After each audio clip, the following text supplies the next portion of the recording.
Hello again, and thanks for listening to the Impulsive Thinker podcast. Today, I am not your host.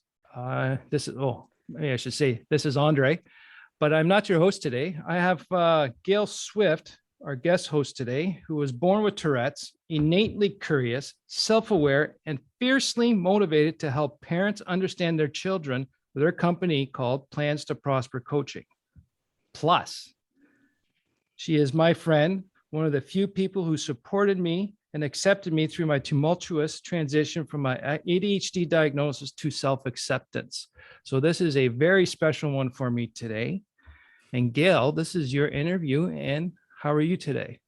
I'm super excited to be the one to ask the questions because that's what I do. I'm curious and I feel like I'm talking with a friend, and I love that. Yeah, and it's a good thing we are friends. I know.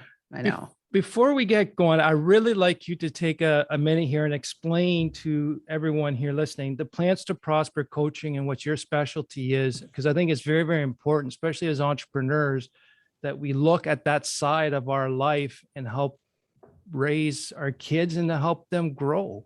How do you do that? As you said, I was diagnosed with Tourette's when I was 5, and my mom and dad thought that I was a little off my rocker. They thought I was hard to control. I was not able to focus, be clear, sit still, whatever the case may be. That wasn't celebrated in school. And around the age of, I was young. In 1991, my mom thought it would be a good idea for me to know how I worked cognitively. So she gave me the Colby report for the first time in my life. I sat across from someone who told me that I was absolutely perfect, doing things last minute. And so we have a neurological disorder of Tourette's. Then we have my cognitive need for a lot going on at one time, which was very difficult in the school system. And of course, for my parents who are not wired the same way I am. Therefore, with those two things in mind, I'm very interested in helping families know that they can take their hands off of telling someone how to do something, because every child is born with a way of taking action, and you don't need to tell them how to do it. You just need to explore how they do it. That's amazing. I don't think it's an interest, Gail. It's a passion that you have. And the story you just told us from your background, it's not much different than the ADHD person, being different, being raised different, being told you're different, and to try and fix it. So, no, that's fantastic. If you want to learn more about your kids and how they work best, she's the person for it. So. Thank you, Andre. And actually, I have some questions I'd like to get started with. You and I have been friends for a few years, but before we knew each other, you did not know this about yourself. And you were in a different place than you are right now, a very different place. And so we're here to shed some light on entrepreneurship and ADHD. And you officially discovered this about yourself. I thought it was about 2 or 3 years ago. Is that correct? Yeah. 3 years ago, diagnosed. 3 years ago. And it's typically noticed in children, because I see it and I work with parents who have kids that are diagnosed with this. What took you so long to figure it out? How come you know now and not when you were 6, 7, 8 years old? For me, I did very well in school. And back then, if you did well in school, you don't have it. I still run into that today with my kids. If you're doing well in school, you don't have ADHD. So with that, and then what my psychiatrist told me was that I created a lot of mechanisms and systems to overcome my symptoms. And that required a certain intellect to do it unknowingly. So that's a lot on the gifted side. So with all that, I was able to mask my symptoms by changing my character, by becoming someone else, or forcing me to follow certain norms and rules that society imposed. Andre, would you say you were selling out? I was definitely being told to be someone that I am not, to be accepted and to not be embarrassing to a lot of others. So you were stressed out. You know what? I never thought about that, but yeah, I guess it would have been a constant stress about it. Yeah, you're right. It was, sorry, that caught me. It was, I was stressed out. So I can always be, what can I do next to be accepted and not be seen as that problematic person? You know, it was always fun to be around, but at the same time, no one really wanted to do too much beyond just goofing off and having fun. Yeah, it would have been Okay. a stress. So if I'm hearing you correctly, you were living for the next approval. Yeah, my whole life. Yeah. Never my own. Never my own. Wow. Wow. Oh my gosh. It's a tough habit to break after 44 years. And I guess how you feel as a result of this discovery,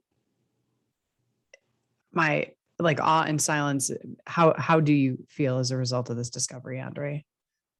Validated, and free once I accepted the diagnosis. You know, it was freeing to know that my brain works differently, just like yours. Your brain works differently with your Tourette's than anyone else's. And once I got that understanding, it's a neurological condition. And it's the brain that, it's just the way the brain works.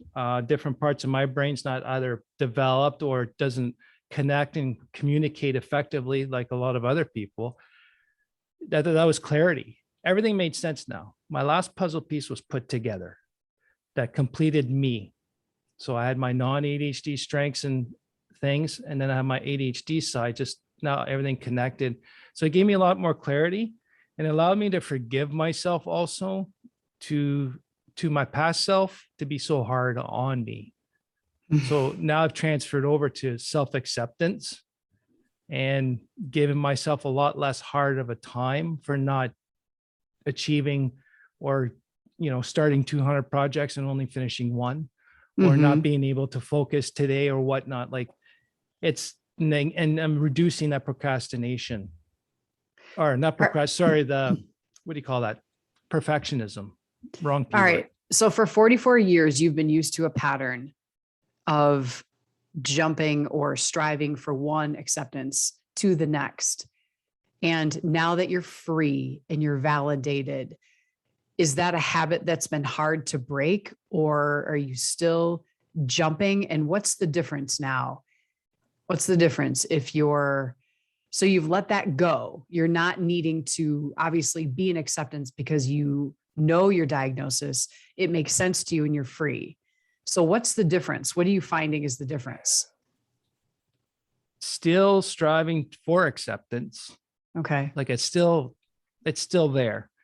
But I think for me now with time is I'm actually, I'm making sure that acceptance is from the right people, the ones who care, the ones who understand and actually who want to understand. And then also I kind of rejigged my connections, the people I want to spend time with, rather than trying to get all that from the wrong people or toxic people. I've always been looking in the wrong place. Now I got glasses to see better for the right places. And so instead of it, okay, so it sounds like you're in front of it. Yeah. You're in front of it instead of behind it. You're in front of it and you're deciding who is going to be in your audience and who's not. Yeah. It's more of an active decision on my part rather than just following. Right. You're right. I'm conducting my own orchestra right now. Amen to that. So as you said, and we've said in the intro, I grew up with Tourette's. And by the way, is Tourette's and ADHD, is it the same? Is it like just the same? We don't hear much about Tourette's, but you certainly hear a lot about ADD right now. What's the difference, or is it all neurological? And they're both neurological. Based on Tourette's Canada and Tourette's Association of America, it's both neurological conditions, a different nervous system. So it is a brain wiring. Okay. Now, actually, the intricacies of Tourette's, I'm not too sure of. I realize there's tics and different things, but I put links in the show notes for more information for those who are interested. But it is neurological, neurobiological. So you're born with it, is from what I'm understanding. And honestly, my dad has tics, but in the 40s, he was just diagnosed as a racehorse. And my son had it, or it seems to get really like flared up around third grade. I remember my tics were sniffing or moving my shoulder, and I would get kicked out of class because people thought I was trying to make them laugh, and I wasn't. And they asked me, can't you just stop? Can't you just stop with the tics? And I said, it's kind of like having a really bad itch you can't scratch. You just try and do everything you can to scratch it. That's what it felt like to hold in a tic. I remember that feeling. I remember that feeling very well. And I also went to help groups with Tourette's, and there were people, of course, making noises. There were people ticking way worse than I was. And I was always told I had a mild case of it. And through some things that happened in my teenage years, I lost my privilege to take medicine for it. And my neurologist told me that I could handle it naturally. And he taught me how to do it with food. And he taught me how to do it with vitamin B6 to calm my nervous system down. Right. And so ever since I lost my privilege to take the dopamine or Halidol, I have learned to use food to calm my nervous system down. Can you do the same thing with ADHD? To a certain extent. I just want to, so I never realized, but it sounds like Tourette's is also on a spectrum. Yeah, there's mild to severe. Yes. So ADHD is a lot similar. So depending on where you're on the spectrum, I think you got more abilities to do it like you're doing it naturally with different change of habits. And then with ADHD, with same thing with ADHD. I know there's a lot of people that don't, even there are severe ADHD, they don't take medication. They just change their habits, routines, and systems, and their environment is a big one.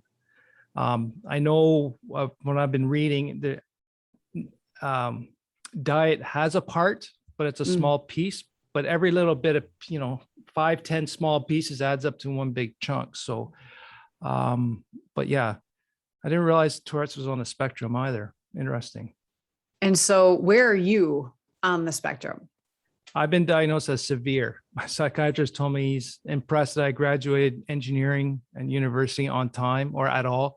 And I was able to start an engineering company successfully, and have continuing success with it. If it wasn't for the systems in place I had created. Wow. Okay. Yeah. So that just told me it's been a constant struggle to maintain that high level of energy and constant reorganization, checking, I reconfigured the way I organize myself and projects. And that takes a lot of my day actually to do that. And I never realized that. You reconfigured the way that you did projects? Yeah. Oh, how? Like obviously more. Yeah. What does that look like? A planner you buy from Office Depot or Staples. I could never find one that worked well for me. Microsoft Outlook doesn't work well for me. Other apps on the computers don't work well for me. I can't get one and make it work. So I ended up creating my own way to make sure I got the right information in front of me at all times so I don't forget it. And then like for one was brain dumping in one spot. Always bringing information once, because if it's out of sight, it's out of mind and it's completely forgotten. But if I see it, if it's always in front of me or as a reminder, that's where I got my own planner. But it's I just draw it all out in this journal. It works for me. It changes every year slightly, but that's one of the things I did. Created my own little organization system so that I could forget less. And because for me, it was always, oh, that project's due tomorrow. And there's like 4 days worth of work to do because a customer reminded me, right? So now Andre, how do you break it down, chunk it down? Do you have those hacks on your website? Not quite yet. I'm still in development on those. Because lately I've been I got a business coach, Dan Sullivan, with Strategic Coach, and I'm starting to write this down. And what I thought wasn't very important as a system is actually one of the main reasons I was successful. So I'm starting to compile all that together. Is it true that if you develop a system that works for you and you're severe ADHD, then it would work for other entrepreneurs with ADHD as well? Not the way I have it set. No. Okay. How come? What I learned, well, actually, once my diagnosis and more reflection, all the self-help books I read about, what I try now recommend to other ADHD people is read that book. They're good, but just take one thing. Don't try to make that whole book work for you. Pick out one thing that works and then make it suit the way you work. So for me, it's the way I work. I think it'll work for a lot of people, but they have to tweak it to make it work the way they work. Like for me, my follow through, I prefer random ways of attacking things. I'm not systematic. I do not like working in a system. So someone who's more systematic, what I envision is they can take my journal concept and make it more structured. Mine is just at the end, I got a big spot at the back where I just dump everything I want to do. I see that list. I pick the top 3 I want to do. Then I've got another little tool that I write that in and focus on. While someone who's a little more systematic are going to want to prioritize that whole week ahead of time. But I like a little more flexibility. I don't want to completely strangle myself for the week. Sure. So I think that's so cool that you do that. And is that common? I mean, obviously, if you're willing to put in the effort to make it yours, I mean, what a cool place to start for a fellow entrepreneur who has ADHD. Yeah. They can go there and then change it rather than a regular planner that doesn't work. Yeah. And I think like for me, one of my unique abilities and what I'm really good at is taking the complex and simplifying it down. Mm-hmm. So what I really did is I just simplified the way all this stuff is. And then based with my knowledge that I gained over the last few years with ADHD brains is, I simplified it down to just this. It can be that simple. And that's what I think I can bring to the table for a lot of people is that simplicity. Speaking of simplicity, we're not meant to be in this world alone. We're meant to be and do things in community with others and get help when we can. And that's exactly what you're doing with this podcast. And why I so appreciate you as a friend, because you know that, and we're both reaching out in our own way. And as a dad and a business owner, how has knowing your diagnosis affected those closest to you? That it's awareness that it's the brain and it's the way the brain works. And we were able to explain it. The causes like the emotional dysregulation, the certain habits I had formed or certain things that it's not an excuse, it's an explanation. And then like, especially my family, my wife, she read into it too. And then also realizes that it's not just me, it was a two-way street. Like it takes two to tango. So she realized there were some things that she did or said that would actually trigger the symptoms or affect me trying to stay, like for me, I got one certain area on the hutch where I put my hat. Everything I need is there to go out in the morning. And if it's hidden or moved even 3-4 inches, it just completely throws me off and I get upset about it. But now we understand the why. That was a certain way so I can get it where I can get up in the morning and out and not spend more mental energy trying to remember a bunch of stuff. So it sounds like your communication was huge. And then understanding for me, I went beyond. It's not just, okay, I got emotional dysregulation and that's it. That's just the way I am. I look for triggers. I want to understand the triggers. So seeing certain things would trigger me and what led up to it was huge for me. And that helped change the home. Sometimes when I get home, I'd say now when I say I need about 10 minutes just to clear my head and I need quiet time, now everyone understands that. And they now give it to me. And even the kids understand that. And then from there, like I know the last year and a half, I know with my 2 girls, it's a completely different relationship now. Is it? Yeah. And they want to do things with, sorry. They want to do things. They want to do things with you. Yeah. And spend time with it, even if it's just hanging out. It wasn't like that for a long time. So your awareness has brought you communication. Obviously, with that awareness, it's in everyone's best interest to say or even feel for yourself a trigger. And Is that literally what happens in your head? You can feel yourself getting triggered. And what's some of the self-talk that you use? Well, for me, one of the triggers for emotional dysregulation is actually my body kind of tenses up in the chest. I get a tensing there, and that's what I call an early warning. And I really try to pay attention to that and either remove myself or try to figure it out, or just let everyone know that I'm starting to get a little frustrated or I need time. Self-talk is still in its infancy for me. Sometimes the brain will just take off and impulsively react, but that's a cognitive effort that must be done. And I just got to do it over and over again to create that habit to do it. So, but at the same time too, it's not just me being aware, it's the other people around me accepting that awareness and themselves being aware. That helps also, right? Communication is a two-way street. Talking to a wall is just talking to a wall. But if that person would accept that information and process it and also try, makes a huge difference. I can see that. It's never perfect.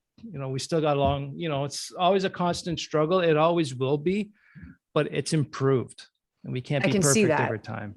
So if the gloves and the keys and the hat are moved, if they're moved and you can say, hey, this helps me when this is here, or if you have a result or something you say that might be hurtful, or people might not take it as personally because they know you need time and maybe you haven't gotten there yet. So it sounds like it's a give and take with everyone involved. And is that true for people in your business world too, at your company? Oh yeah. Like when I got to understanding a lot more about the ADHD and how it affected me, like I tell people, I figured out my own ADHD.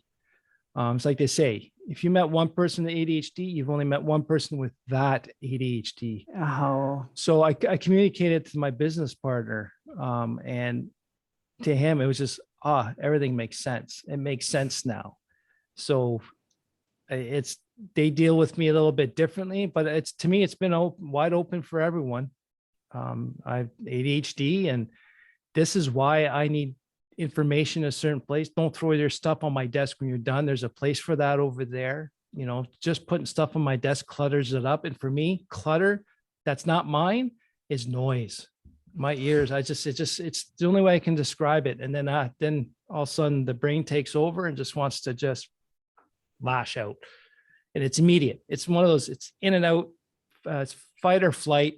The primitive part of the brain just takes over. You just been attacked and you got to react. And it's like, well, not really. It's just a file folder.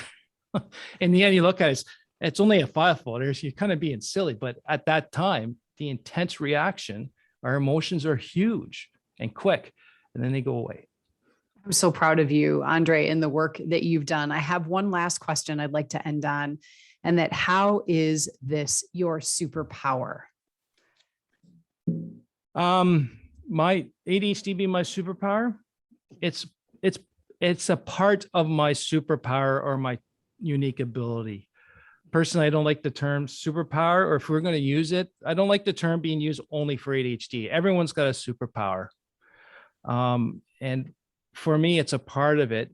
And as long as I manage my ADHD, it really improves my unique ability or my abilities to do what I do great at. So it's a part of it. But like for me, the hyper focus, I can sit down and learn and just for days on something I'm interested. I can hyper focus and get it done way quicker than the majority of people. Mm-hmm. And, that's what I can do. That's why I've always been able to pull projects out of my rear at the last minute, because I can do it. I can just, once I get down into that hyper focus, I forget to eat, I forget to drink. I can be there 24 hours straight until it's done. And it's like what they call a work ethic, but it can be at the same time. If I take too much advantage or I don't pay attention, it becomes a weakness and I get fatigued and burnt out. I love that I'm on the front end of this awareness and transformation and realization in you. Thank you so much for asking me to be on your show and be the one to get to ask the questions. I'm very proud of you. Well, thank you very much, Gail. And I do appreciate your time doing this. What was your takeaway? My takeaway was it's always moving. It's like a greased pig. Mm-hmm. I actually thought and believed that once you had the diagnosis, then you're like, okay, this is the way it is. And now we're moving forward. The ebb and flow and the turbulence, I did not recognize or realize. So that was really good to know. And then the fact that you're vulnerable and you admit that you're in the infancy stages of communication with many parts of your life. And it's always an awareness and a curiosity that you have. And it seems to be an important ingredient in moving forward. Yep. And then for me, it was, I never realized it till you asked it, but me now, I'm conducting my own orchestra. I never realized I actually started taking control of my search for acceptance. So yeah, like this is, my mind's still going 100 miles an hour here just based on the questions and what you pulled out. So I really appreciate your time, Gail. And I'd like to ask the listeners here, if you can send this to questions@theimpulsivethinker.com or at the website. I'd like to hear about where you are with your journey to conducting your own orchestra, or even, are you pursuing the right acceptance, and are you pursuing it from the right people? For me, that was a massive eye opener, which, after a year and a half of researching and learning, I didn't come to this awareness till about 6 months ago. And now I'm completely changed my networking. I've completely changed who I spend my time with. And man, I wish I would have known that 20 some years ago, but it is what it is. This is where we're at. So if you can let me know, I would love to hear it. Even if you want to do a voice note and email it out to us, that's fine. I'm okay with listening to stuff. Please let us know. And thanks again, Gail. And you can reach Gail via LinkedIn. The show notes in her link is down below, but also at planstoprospercoaching.com is her website. And I highly recommend that you go out and take a look there, and take a look and seeing how you can actually identify your kids' unique strengths and their unique ability to do things a certain way that's not yours. So I know you empower a lot of parents to improve their kids' well-being, Gail. You really bring a certain ability to empower kids to be themselves and to understand so they can advocate for themselves too. So keep up the good work on that. Thank you. So thank you very much for listening. If you liked what you heard, please subscribe. And if you think someone else I'm sure you can think of 2 other people who can benefit from this or from this podcast. If you can please share that with them, it would be greatly appreciated. And thank you very much, everyone. Gail, talk to you soon. Have a great day.